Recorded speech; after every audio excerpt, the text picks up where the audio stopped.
Hello and welcome to Grouchy Old Geeks, episode 24. My name's Scott, and joining me as always is the man that writes books faster than I can read them. It's Steve. Hello, how you doing?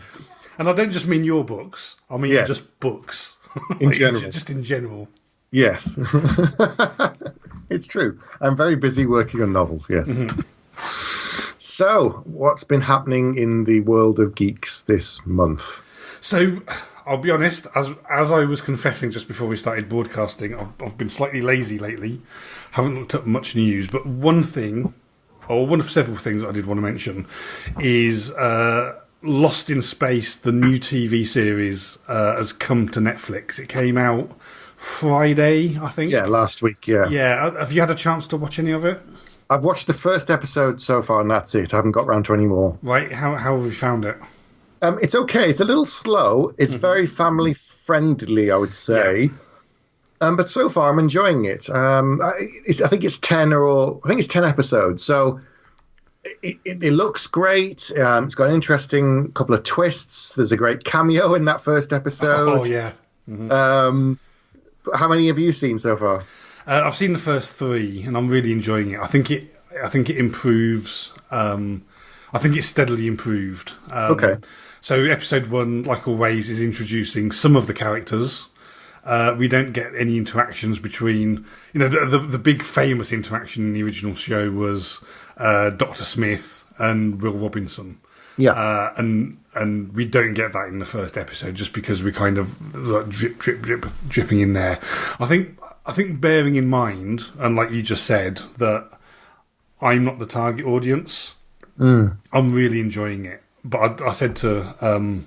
we've got friends that have got a kid round about Will Robinson's age. Right. And I said to my wife, you should tell them to watch it as a family, because I think it would be perfect for them. And it doesn't speak to me on that level, but having said that, I think it's great. I'm really enjoying it. It's good to see more of that sort of sci-fi on TV again. Absolutely, yeah. And it looks really, really good as well. They're using really good CGI, I think, and it doesn't look hokey, and they've updated various things. So I think it looks very nice. So yeah, I'm going to keep going and see where it goes. And if it improves, that's good news. So that's good. Little bit of sad news, just to say that famed Oscar-winning director Milos Forman passed away recently at the age of 86. He's probably most famous for his 1975 film, One Flew Over the Cuckoo's Nest, which launched the careers of at least probably a dozen actors, from Danny DeVito to Christopher Lloyd. There's just obviously Jack Nicholson's in it, but it's an amazing film, obviously adapted from the book. But then he went on to do things like Amadeus. He worked on Man on the Moon with Jim Carrey. That was apparently very difficult. People vs. Larry Flint. So he's a very, very talented director, a very selective guy who worked on stuff that he really felt connected to, or something he was very, very interested in. But yeah, sadly, he's passed away. Yeah, so just looking at this, the films that he directed, very few people have that many classics under their belt. And there's, Man on the Moon is a fascinating film. But yes. What's much more fascinating is the story behind Man on the Moon. And there's I can't remember what it's called. It's Netflix, there's a Netflix documentary about the making of it, and it's absolutely compelling. The difficulties that they had on that film. Yes. All of their own making, or all of one person's own making, I should say. So it's one, but possibly two as well, because as well as Jim Carrey, there's the other guy who knew the original Andy Kaufman, who is his best mate. And there's a I won't spoil it, but there's a brilliant twist halfway through the documentary where Jim's been doing something all the way through, and then suddenly something happens, and I had no idea, and no one else had any idea, and then it's sort of revealed, and it's a hell of a shock, but that was amazing. But yes, it's kind of train crash TV. You can't look away, but it's quite painful to watch. Yeah, awesome. So since we're talking about things we've seen, I don't think I'd seen this the last time we spoke, but I've now watched, and it was way, way better than it ever deserved to be, or I was expecting it to be. Jumanji. I've not seen it, no. It's absolutely brilliant. Right. It's done enormously well at the box office. I think for me, Dwayne "The Rock" Johnson is the closest thing that we have in modern day times to Arnold Schwarzenegger. Yes. Which is almost his own one-man genre, and I would watch a film like Rampage. Sounds like a terrible idea to me, but I will watch it because he's in it. And I can't think of many actors since Arnie that I could say that about. Yeah. He's now got his own audience. He brings a certain number of people and expect a certain type of film. I mean, how many films has he had out this year already? One or two? He's so hardworking as well. He's on everything. Yeah. He had that Skyscraper one not too long ago. I think that was this year. And then he's got Rampage just about to come out. He's probably got another one later in the year. So, busy guy. Yeah, sure is. I'll be honest, Rampage wasn't on my list of films to see. But at the cinema, at least. But it's one thing I will get round to, I think, later. Yeah, I wouldn't go to the cinema to watch it. But like I say, I'll now watch anything with Dwayne Johnson in it. So that includes Rampage. Mm-hmm. Okay. Switching to TV, you'll be pleased to know that they've just started production on the third series of Stranger Things. Yes, so I was reading about some of the casting. I've forgotten who it was, but I'm sure you're going to tell me. Yes, so they've announced two new people who are joining the cast. You've got Carrie Elwes, who from Princess Bride, and Jake Busey, who's obviously the son of Gary Busey from many, many films and strange acting things. So there's a little bit of information online about who their characters are going to be, but they're saying that the third season is expected to premiere early next year. Yeah, awesome. I'll be honest, I need to catch up on Stranger Things Season 2. I'm about halfway through. Okay. But I'll probably need to start from scratch again. I'm still enjoying it, but it's difficult to kind of recreate that experience of the first season, at least for me. Yeah, I'm glad it's doing well. I'm glad it's continuing. I've seen the posters as well just today for Into the Badlands Season 3. Oh, right. The posters themselves are works of art. So yeah, looking forward to that having a new season as well in the near future. Oh, that's out in sort of weeks. Yeah, it's not far off. Wow. And then also we've also got Westworld Season 2 just around the corner as well. June, I think it starts. Oh, I thought that was going to be a bigger gap. People were saying it wasn't going to be out for another year, but it's only been 1 year, isn't it? It was only out last year. I think it's been longer than that. I think it might be 18 months, maybe. I don't think it was this time of the year. 2016, October 2016, it started. Wow, you're right. Yeah, so about 18 months ago, which I think is kind of what feel like saying. I know. Yeah, it's time to watch season 1 again, just to get back into season 2 again, because it's a show that has its own complexity. Let's say if you haven't watched it. I remember us talking about it a lot and trying to do our theories, and then we got to the end and we talked about them and stuff and did some spoilers on it and things. So that was interesting. But God, I didn't realise it'd been that long. Wow. Yeah. Wow. Okay. Oof. Sticking with TV, I've got one more bit of news. Okay. It's about our geek legend, Simon Pegg. Awesome. Recently, he's been in a lot of films. He's now one of the regulars on the Mission Impossible franchise and best personal buds with Tom Cruise. But he's actually said he's going to move his focus back to TV in the coming near future. He said he's not giving up doing films, but he said that now the opportunities on TV are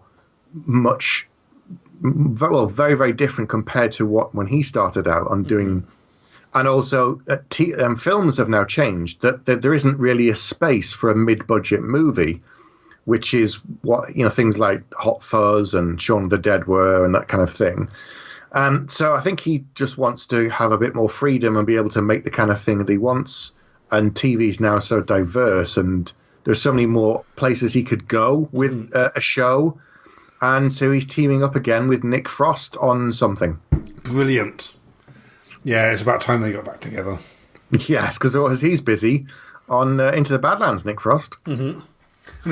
And actually, so finishing the news with Simon Pegg is kind of perfect because in the main feature, not only are we going to talk about Ready Player One, and the movie has Simon Pegg in it, but also in terms of pop culture references getting dropped in, Spaced, I think, correct me if I'm wrong, but Spaced, I think, was probably one of the first shows that really did that. I think so, yeah. It was all the way through, and so many comments, and just it was pure geek culture from Star Trek, Star Wars, just all these little things that were dripped in. Computer games. It was the start of it, and it took off from there, I think. But yes, it's I can still watch the second season of Spaced, and I still laugh a lot, even though I know some of it word for word. It's just so good. I haven't watched it for ages, but I remember loving it. There's so many great things in there. And the characters, Dwayne Benzie's enemy, who's Peter Serafinowicz and stuff. Yeah. It's just so good. Yeah, and it was at the time.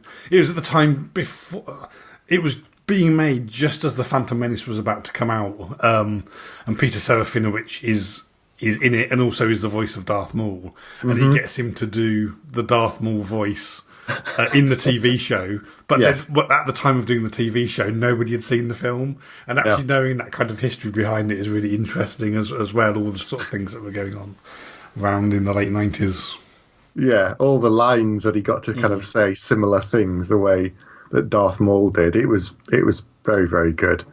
But yeah, so he's doing something new, and we don't know when yet, but there's a little bit of information on it. But yeah, him re-teaming with Nick Frost on a comedy TV show sounds brilliant to me. I can't wait to see what he comes up with, sort of 20 years on from where he started. Yeah, fantastic.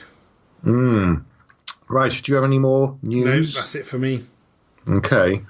The only last thing to say is, of course, in the next few weeks is the new Avengers film that comes out, Infinity War. Yeah, I think everybody's crazy excited about it. 10 years on. 10 years on from Iron Man. And they've been posting a lot of videos about the progress and what's been happening over the 10 years, and all of the actors talking about it. And we spoke last time about that photo with all the cast together.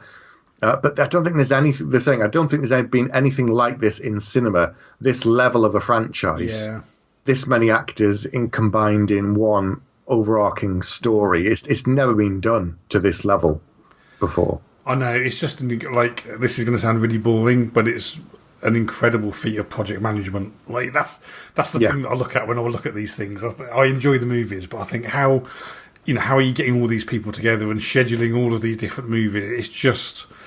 It's just an absolutely phenomenal achievement that just from the outside seems like it would be a completely impossible and foolhardy thing to even attempt to do. But they've pulled it off, and whatever they do in the future, wherever it goes, this is the movie that kind of feels like it's the culmination of everything that began with Iron Man. Yeah. And it's bizarre that so you're saying it's like 10 years, and it's bizarre because it feels like it's been around forever, but also it doesn't feel like it's been 10 years as well. It's like it's really strange from both points of view to think about that they've been doing this for 10 years. Yeah. Well, we just said 18 months ago was the first season of Westworld, and I thought that was just last year. So time, it just seems to be going very quickly, very, very quickly. But so I can't wait. I think it's going to be fantastic. It's out next week here, so not long at all. So maybe next month when we talk next, we can do a non-spoiler review and just see what we say. Are you actually going to go to the cinema to see this one? I am going to go to the cinema to see it, but there's a cinema near me that is slightly more expensive. I think I've talked about this, but it's slightly more expensive. Yeah. And they'll like bring drinks to your table and stuff like that. And the thing that I like about it is it's not full of riffraff. But the downside is they tend to show things just like a few weeks later than the big screens do. So, so we may potentially have to hold it off. It depends how. They did do The Last Jedi on. Their opening night on Last Jedi was the opening night of Last Jedi, so it's possible that for an event this big they'll curb that, but I'll wait and see. But yeah, it's definitely one for me to watch at the cinema, I think, and just to kind of go and celebrate that achievement, that it's just the culmination of so much hard work. Yeah, I think I'm going to go next week in the day time, so most people will be at work and most kids will be at school. That's my goal, at least, so that it should be fairly quiet, but fingers crossed. Right, let's crack on with the main.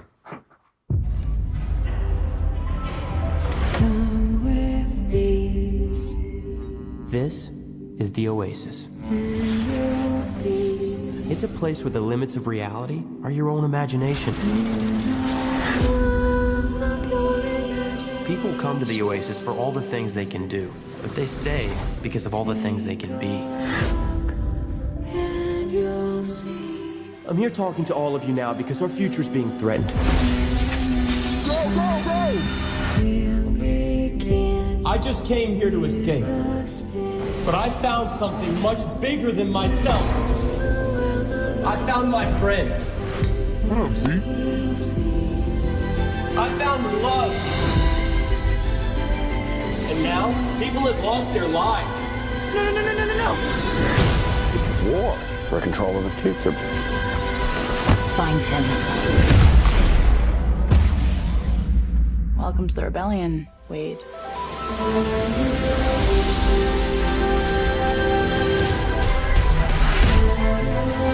You don't tell anyone who you are. You can't use your real name. Hold on to something. This isn't just a game. I'm talking about actual life and death stuff. What's going on? Let's practice in my Mario Kart! Come on! Ask yourself, are you willing to fight?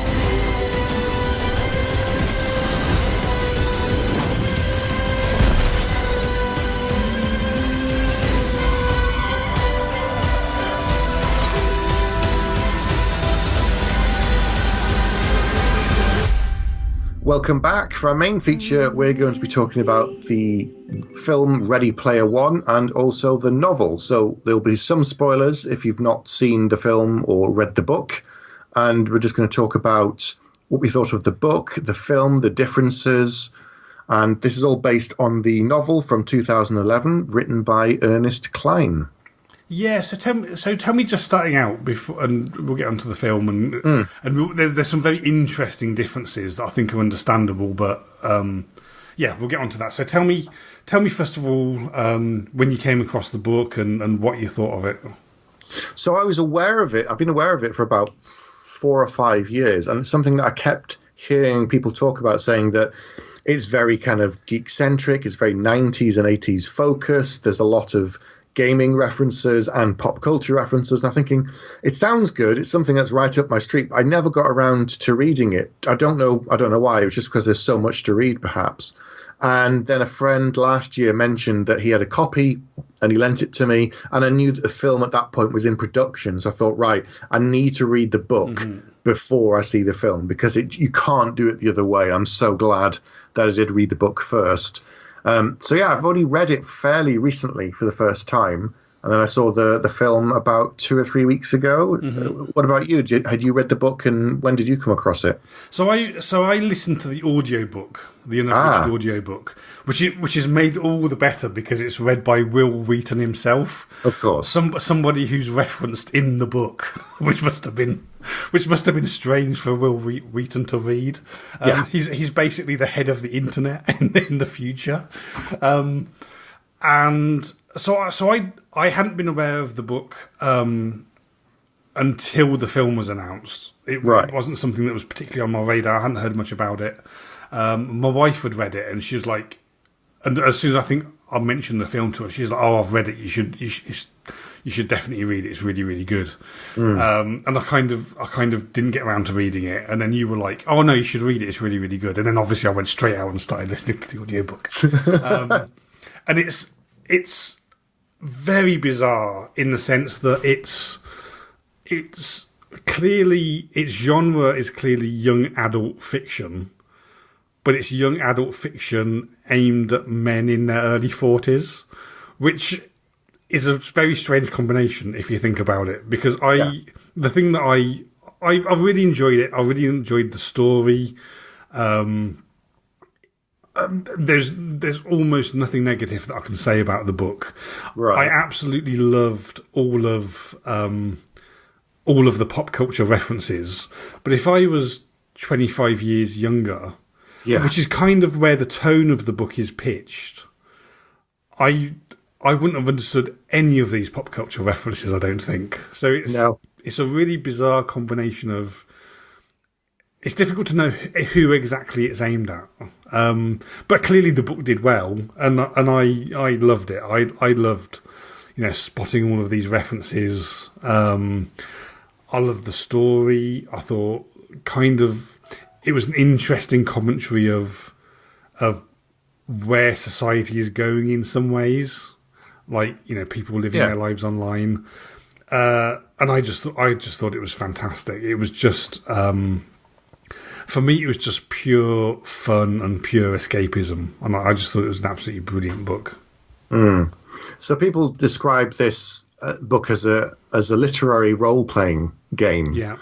Or lit RPG, which is, combining things of science fiction with the conventions of online role-playing, which we've played a lot of, things like World of Warcraft and that sort of stuff upwards, where you create an avatar and go into a fantasy world, whereas the novel is a combination of infinite number of sort of fantasy world, science fiction, futuristic, whatever it might be, all these things merged into one giant thing, which is the Oasis.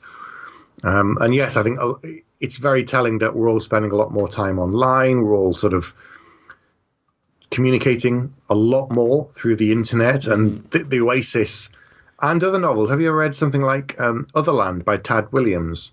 No, I've read plenty of things that are sort of based in cyberspace, all the way from Neuromancer by William Gibson, which kind of coined the phrase cyberspace. So all these sort of things. I've not read that one, but each of these things kind of have an interesting take and an interesting thing to say about that sort of culture.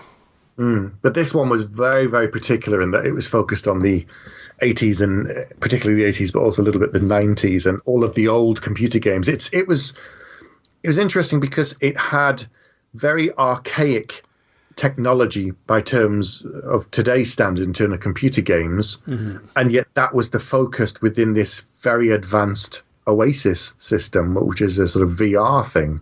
So it was a great juxtaposition in some ways. Yeah, so just if you haven't read the book, and to be honest, if you haven't read the book, you probably shouldn't be listening to this discussion or seen the film. But if you're not familiar with it, basically there's this the world has just gone to crap. There's enormous poverty, people are suffering, and everybody's escape is this VR world called the Oasis. So people tend to spend more time in the Oasis than they do in real life. And the creator of this was a guy called Halliday, and he was somebody that grew up in the sort of late 70s and 80s, and he was obsessed with pop culture from that time. And when he died, he left this message on the Oasis that says, "My entire fortune," which is like control of the Oasis and $500 billion or something like that, is available for somebody that can solve a set of puzzles. And because he was obsessed with the 70s and 80s and pop culture, everybody within the Oasis who wanted to solve these puzzles also became obsessed with pop culture. So even though it's set in I think 2045, so the book is set further in the future than the movie is. Yeah. But it's sort of set in, I guess, 2045, that kind of an era. But because of this challenge to find this Easter egg that he left, there's everybody, or at least a lot of people, are very, very obsessed with 80s pop culture. So it's this VR world that's filled with Atari 2600 games and movies from the 80s and things like that. And as the main character goes off and tries to solve all of these puzzles, we get all of these pop culture references that are just sort of dripped in all the time, which is why we have this sort of science fictional VR world that's kind of stuck in the era when we were growing up and watching stuff. Yeah, and people become great historians of that period, but also of the creator, because they want to know more about him and how he thought and what his obsessions were. And in order to do that, if they do that, then they might be able to get into his mind better and understand the Easter eggs on what, the clues that he's left behind and solve them. So people have been trying for years without success. There was a great rush at the beginning. Everyone's going to do it. And then no one does. And so some people continue to do it, but the rush has faded because nobody's even solved the first puzzle. Yeah, so we sort of joined the book, I think, 5 years after he died. Yeah. And for a while, everybody was obsessed with solving this. And then people kind of thought, this is going to be impossible. And they lost interest and they stopped reporting it on the news. And there's a small band of people that are still obsessed with finding this Easter egg, and they're called Gunters, which is short for egg hunters. But nobody really takes the challenge seriously anymore. Most people don't really care about it, but there's this sort of hardcore people, and the guy that we're following is kind of a classic Spielberg, Roald Dahl kind of a hero, in the sense that he's an orphan. It's the Harry Potter story all over again, isn't it? He's an orphan. He's living with an absolutely awful aunt who has a horrible boyfriend. He dreams of escaping. He's got nothing to lose. He's got this one particular talent that might help him escape, and it's a very classically constructed story, and it's interesting that the book is incredibly influenced by things like the movies of Stephen Spielberg, and then it was Spielberg that went on to direct the film. Very appropriately, I think. But it draws on all of these things. If you were born in a certain era, it draws on all of these things and tropes that will be very sort of kind of comforting and familiar to you, I think. Yeah, it certainly is. So the novel follows the teenager Wade Watts as he tries to escape his real world. He goes on to the Oasis and he's continually trying to solve this first puzzle. He's got some friends on there who are also trying to solve it as well. But the other thing we should mention is that because the world has gone to crap and more people spend a lot more time in the Oasis than anywhere else, they're making money. And a lot of people work and have regular jobs through the Oasis. So it might be that, I don't know, they're a dealer in a casino, but that's online. And so somebody wants to go and play cards, gets, and all of this sort of stuff. And you can be anybody on the Oasis as well. So your avatar doesn't have to look like you. It can be human. It could be alien. It could be different gender. It can be a robot. It can be absolutely anything you want. And because the Oasis isn't limited in any way in terms of advertising or that sort of stuff, there's no restrictions. You can look however you want. And so what way everyone hides their true self online, really, and no one ever uses their real name. They've all got handles or sort of online names that they use. Yeah, and this is played on a lot because the book is essentially it's set against the background of this hunt, and it's very sort of classical hero's journey kind of stuff. But it's one of the drivers of the story is it's actually quite a classical love story between Wade Watts, who in the Oasis is called Parzival, and Artemis, and he falls in love with this woman in the Oasis called Artemis, and they have this whole conversation at one point where she's like, you know nothing about me. I could be 50 years old and a male and, enormously overweight. And he's like, I don't really care about all that. I'll just know that I've fallen in love with you. So there's all that interesting stuff. And he's got a best friend called H, who is actually somebody that isn't the person that you thought he was, and actually there's this interesting contrast between what they're like in the real world and what they're like in virtual reality, and that's one of the sort of more interesting bits of social commentary on it, that the more we get driven online, the more we can kind of control our own identity and who we are and what face we present to the world, and that might potentially be very different from the people that we are in real life and on a day-to-day basis. And I found that really fascinating about the book, and that's something, when we get onto the movie, I'll talk about how they couldn't really do that in the movie. So I think that some of the meaning of the book had to be dismissed, understandably, in favour of making a good movie. Yeah, they had to change a fair few bits of the book, in terms of you can spend a lot longer in the book focusing on something, whereas if you put the same amount of time in on the film, it would just drag. So they have to cut things for pace, but also change the story for pacing to keep it an exciting adventure. Because the book is an adventure; it's this hunt, but obviously it's a lot more complex, and you can't put that in a 2 or 3 hour film without it being you just have to trim stuff out, really. Yeah, well, so actually I think the difference is kind of deeper than that, in the sense that in the book, and again, spoilers, in the book, the characters almost never meet in real life. Like, it's only towards the very, very end of the book, almost the last page, that they actually begin to meet and interact in real life. And in the book you can do that. So the book is written entirely from the first person point of view of Wade Watts. And he's talking about his hunt and how the world's set up and his adventures and how he's reacting to people. And because you can hear his inner voice, the fact that for literally 99% of the book he doesn't interact with another human being, you can get away with that in the book because you're listening to his inner thoughts. There's no way that they could accomplish that in the movie.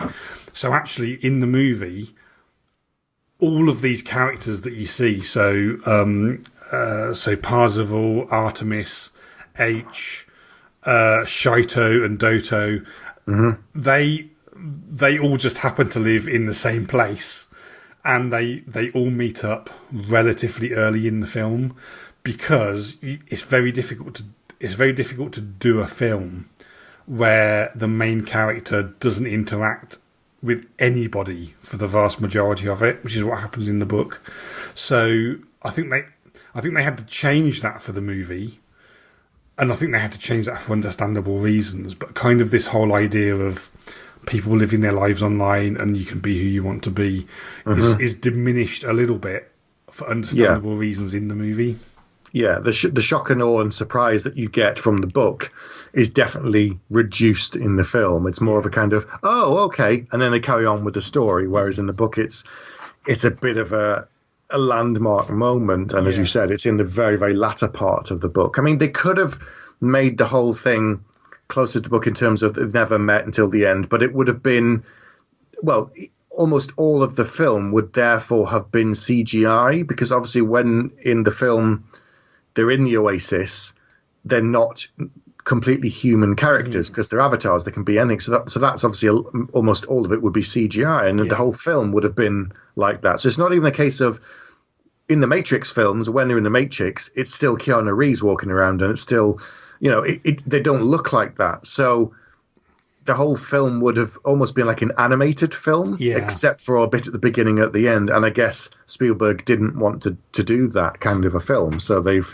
made it more human by spending more time outside the Oasis with these real actors who are the real people. But actually, having said that, a large amount of the film is CGI, and in a way that's they're not trying to do CGI photorealistically. They're trying to make it look like a fictional CGI world. But I bought into that completely. It just felt fine to me. But I would estimate it's at least 50-50 VR versus real world in the movie. Yeah. If not edging towards more VR. definitely. So, we sort of dipped in and out of the film bit. Mm-hmm. Is there anything else you want to talk about the book before we sort of start talking more on the film? I think probably some of the more, other than saying I love the book, I'd really recommend it. I think actually some of the more interesting things to talk about is contrasting the two, and like I say, I understand why they changed it, and in some ways they changed it for the better, and in some ways for the worse. And I think actually contrasting it is going to be quite an interesting discussion. So let's kind of talk about the film and the differences and why those differences existed and what it brought to the table and what it didn't. So one of the biggest changes is that the challenges themselves. So in the book, we talk about the old consoles and the old kind of games, and some of the challenges, I won't say which ones, I think it's two of them, are very focused on they're old computer games, really, really old computer games. And in the book, he's playing something over and over and over again and trying to beat it. And it kind of goes on and on and on, and no one can beat it, and they're all trying to work it out. And we have a lot of that. Whereas in the film, watching someone play a game is really boring. Yeah. So they couldn't do that. You had one of the challenges where that happened. But they kind of staged a lot of things around it. So we haven't talked about the group actually who's working against them. In everything, whether it's Harry Potter or something like this, there's always an evil organization, a baddie. And in this case, it's a company called Innovative Online Industries, IO1 or IOI. IOI, yeah. IOI. And they are trying to win the challenges so that they can buy and own the Oasis and make it a lot more corporate, put in more advertising and make more money, because to play it's completely free. We should say that's the other thing. It's completely free to anybody to log in and play as long as they've got the set. And they want to start charging people. They want to start doing all this sort of stuff. So they're trying to do it. And they've got hundreds of people playing it every day, trying to find things. They've got all of these people who are historians and studying the creator to try and understand him, why Halliday did all these things. So every time you get a challenge, they pile on with hundreds of people, where we've got one main character and then 4 other characters doing it. So they have like a queue of people playing this computer console at one point and just falling through the ice. Next person comes up, falling through the ice, and it goes on and on and on. So that kind of stuff, I understand why they changed it. Yeah. But I think some of the other changes to the challenges were not. I think they were better in the book, and I think they could have worked better in the film. So I'll tell you my problem with the challenges in the movie. So in both the book and the movie, the reason that the Gunters have died out a little bit, apart from this hardcore few, is because it's been 5 years and nobody's even solved the first clue. Yeah. And in the book, given how obscure those clues are, and given the thought processes that he goes through to solve them, I have absolutely no problem at all believing that it would have taken 5 years for somebody to solve the first puzzle. Yeah, I know where you're going. Looking at the puzzles, given that I'm a gamer and given that I know gamers, looking at the puzzles in the movie, they would have fallen down after 24 hours. Because I don't know. So again, spoiler. The way that you solve the very, very first puzzle is in a racing game that millions of people around the world play. Mm-hmm. Is that when the race kicks off, instead of accelerating forwards, you go backwards. And I don't know of a single person that plays racing games that hasn't started a racing game and hit reverse immediately to see what happens. Yeah. And that's I understand why they needed to change the nature of the puzzles, because actually watching somebody recreate verbatim every single line in the movie War Games, which is genuinely the solution to one of the puzzles in the book, is unfeasible and can't be done. So they need to be more interesting. They need to be more visually appealing. Yes. They need to be more action orientated. But a big problem for me was those puzzles would not have lasted a day if there was millions of people looking at them, because they were not difficult or obscure or not obvious in the slightest. And that's from the very first puzzle he had to solve to the very last one. So I can't remember actually in the book whether the final puzzle. I can remember a bit more about the final puzzle, and there's something I can't remember what the final puzzle is in the book, but I remember something about it that fundamentally upset me in the film, which they didn't do either. So I can't remember what the puzzle is, but spoiler again for the book, the only way to complete the final puzzle is to do it with someone else. Mm-hmm. So all the way through, you've got people who are independently hunting these Easter eggs, these puzzles, and trying to solve them. You can't solve the last one by yourself. Mm-hmm.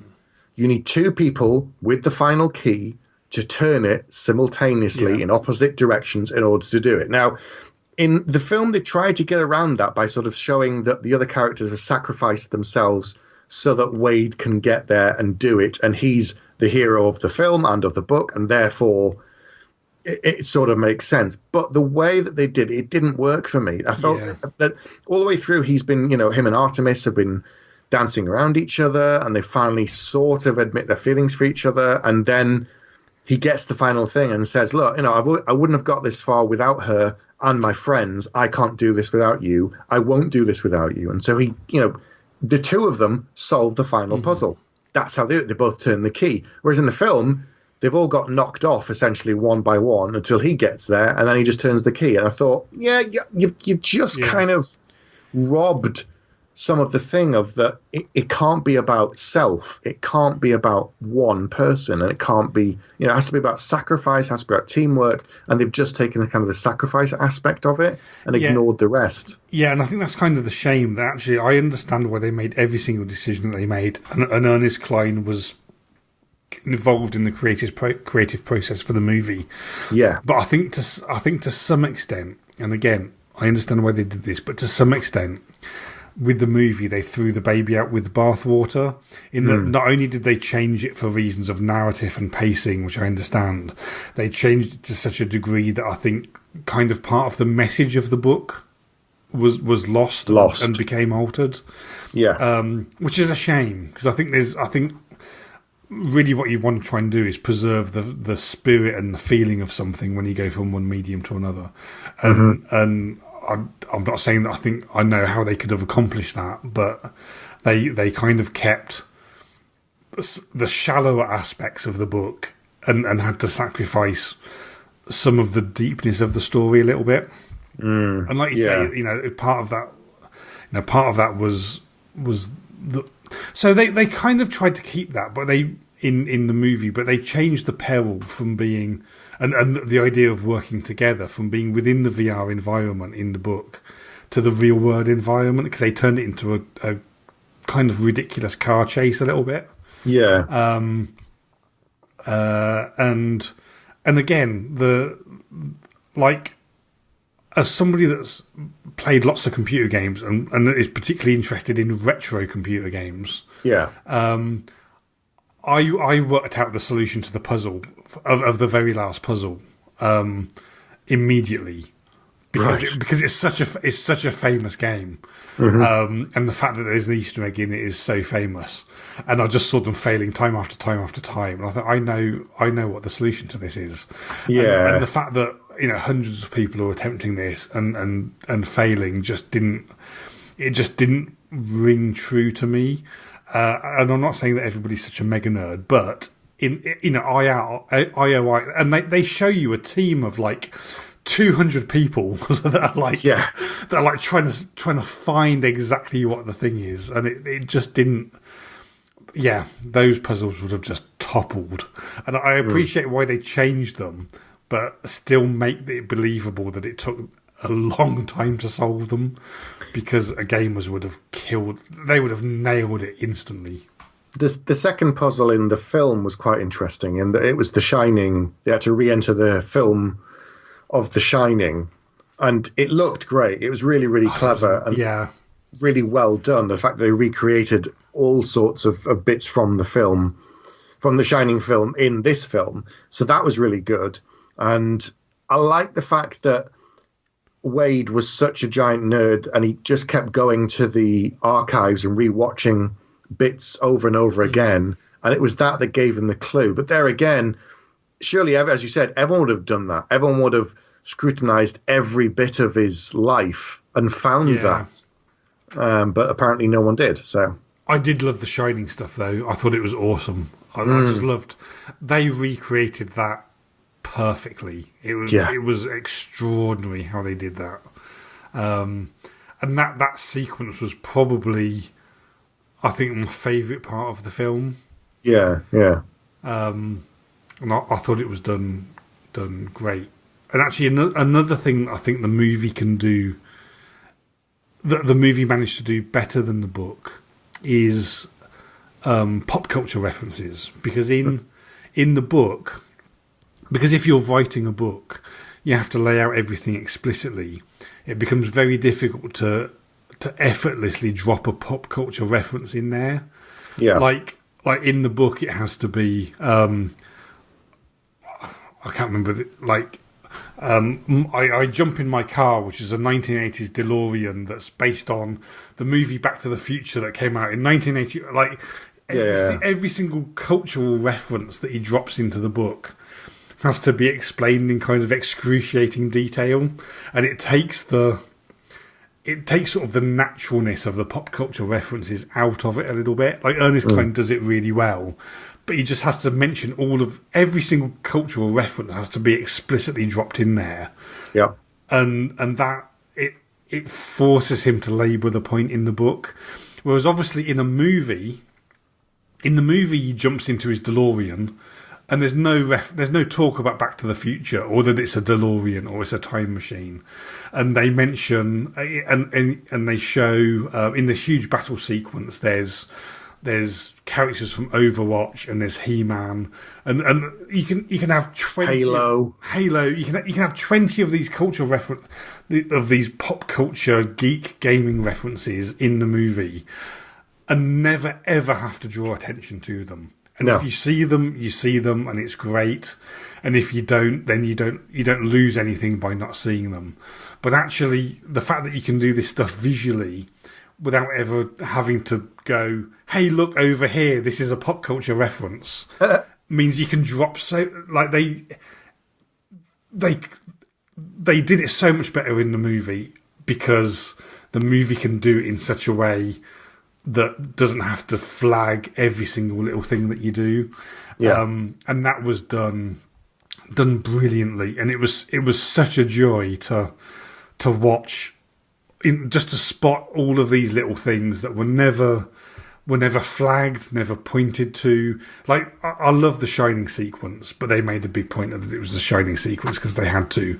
Yeah. But for everything like that, there was 100 things that just, came and went in an instant that was just a joy to see. And I'm sure I didn't spot every single one. I'm sure there was things in there that I didn't understand, but they could do that in the movie in a way that they could just not accomplish in the book ever because of the nature of the media. I think you're right. I think it is good because they can put modern pop culture references in the Oasis that people watching it of any age now will get. But I also think that's part of the problem of the film, in that, as you said, the book is of a very particular period in history, and if you're alive to watch all that stuff originally, you're probably in your 40s now. Yeah. You might still be a gamer, like you and I still are, and we play things. So we get the old references and the new references. If you're a gamer now and you see the film, you'll get all of the new stuff. You might know a little bit of the older stuff, but it won't have the same emotional weight because you weren't an 8-year-old playing Zorg or whatever, or the first Atari, because you have no idea what it is. You've never seen one. You never played a crappy game like that. Why would you? Why would you go and play something so retro unless you're really fascinated by it? So yes, you can show a whole bunch of things. Like I know Spawn was in there from the comics and things, because the creator Todd McFarlane said, I'm glad that they put him in, and he showed a screen cap of him, but it's like a 3-second thing. If you didn't know who Spawn was or you hadn't spotted it in the film, great, it doesn't really matter. It doesn't change the film. But it lost for me some of the joy. The film wasn't nearly as joyful. It's the same story, more or less. You know, this nowhere kid who's got nothing, who spoilers, you know, we kind of spoiled a lot already, but he ultimately wins and gets the prize and all the rest of it. Whereas in the book, it is about that, but equally it's about people our age looking back on their childhood and thinking about gaming then, thinking about gaming now, the progression of people online, how it started from chat rooms to social media now, which is so, you know, it's just everywhere, to the 24-hour news cycle. All of this stuff kind of feeds in and it's all there. So I don't see the film being nearly as powerful for anybody under 30 as it would have been for you and I guess, if it was slightly closer to the book in terms of the heart of the book. Yeah, I agree. And it's actually kind of interesting that when me, you, and a bunch of us have a little WhatsApp group, and when I came out of the film, the thing that I posted to that WhatsApp group was, I enjoyed it. It's extremely Spielberg, and it's almost the biggest homage is Spielberg going back to doing 1980s Spielberg. Like, it kind of feels like the Goonies and that sort of stuff. It's, you know, it's the orphan, down on the luck kids that have got no money versus the bad guys and pulling through and stuff like that. So almost the greatest pop culture reference in the movie is Steven Spielberg doing old-fashioned Steven Spielberg. And I think that that's why it potentially kind of speaks to us in a way that it wouldn't speak to other people. It's, again, like I was saying about the book right at the beginning, it's a very bizarre intersection of particular pop culture things that you kind of need to be us to get the whole intersection of those things. Yeah, and it's fascinating, and I enjoyed both in their own right, and I had problems with both in their own right, but it's something that makes me very happy it exists. I mean, ultimately, I've seen the film and the book. I preferred the book. I did, when I went to the cinema that day, there was two films I could have chosen, and I chose this. I think this film is worth seeing, but I don't think it was worth me going to the cinema to see it. There are some films that you need to see on a big screen. You need to be enveloped by it. And I felt that even though with the Oasis it's supposed to be very immersive and they're supposed to feel like you're part of it, when you read the book you feel like you're there with Wade. With the film, despite the fact that, you know, it's a huge screen, I never felt properly immersed in the Oasis. So I could have watched this at home on my TV, which isn't nearly as big, and I would have got the same feeling, I think. Yeah, I think you're probably right, and it also kind of feels like it's a film that doesn't. I think I probably enjoyed it. I think I probably enjoyed the film more because I'd read the book first. Absolutely, and I think I enjoyed the film because it was like watching sort of a series of sketches that reminded me of the book. And there's a whole bunch of films. You know, the movie Dune. I don't know how you could really watch the movie Dune without having read the book in the first place, and it was kind of like one of those. And actually, I'm not somebody that always says, "Oh, the book was you know way better than the film," but I think in this case, I fail slightly to see how the film can stand alone without the book, because it owes so much to the book, probably more than other book to movie adaptations do. And it doesn't. I don't think it stands alone by itself. Even though I really enjoyed it, I really enjoyed watching it, and I'll definitely watch it again. It kind of feels like one of those films. This sounds like I'm insulting it, and I'm not. But it feels like one of those films that I have on in the background, just to kind of enjoy the atmosphere of it a little bit. But it doesn't. It doesn't, to me, have a life independent of the book. I, as you said, we understand the reason for the changes. I almost wished that they'd pushed the film more in a different direction to make it more of a story set within that world using the framework of the book, whereas they'd sort of tied it very closely to the book, and therefore I didn't enjoy it as much because they had to vary it for various reasons, and it just lost some of the heart. So I don't know. It's almost you almost wish they'd do another film set within the Oasis universe or with characters who interact with it, and I'd probably enjoy that more, if that makes sense. Well, let's face it, it's 2018. It's not far from getting we're going to have an Oasis cinematic universe before too long, probably. But I think you're right. I think it lost. I think the things that it changed, I understand, and I'm not bright enough to say how they should have done things differently.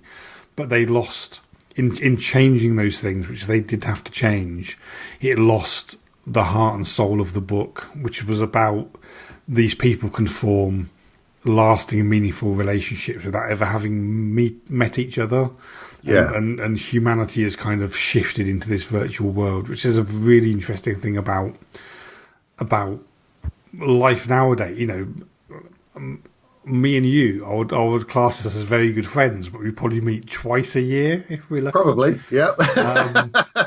And it's that kind of commentary on how society is moving that disappears in the book, because they meet each other straight away. Right? It's like it's probably so much of the book is just him by himself, not with anybody. In fact, he spends months in a room without leaving it, without seeing another human being. And they go into great detail about how he eats and how he goes to the toilet and all of that sort of stuff. And actually, because the movie, he has to have somebody to act against.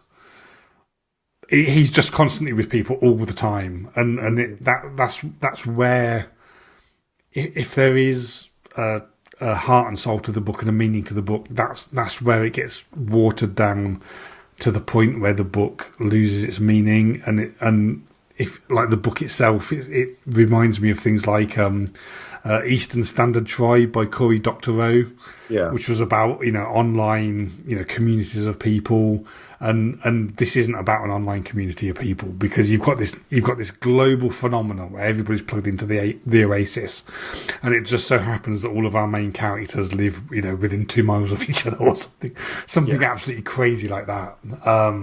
And that's a shame, but I still enjoyed it. I still had a great time going and watching it and looking at all the references and seeing Spielberg do an impression of Spielberg. Which is kind of how I describe him directing the movie. Well, if you enjoyed the book, I would definitely recommend the series Otherland, which is by Tad Williams. It's a 4-book series that was published in 1996 to 2001. They're big books, though, I'll tell you now. Right.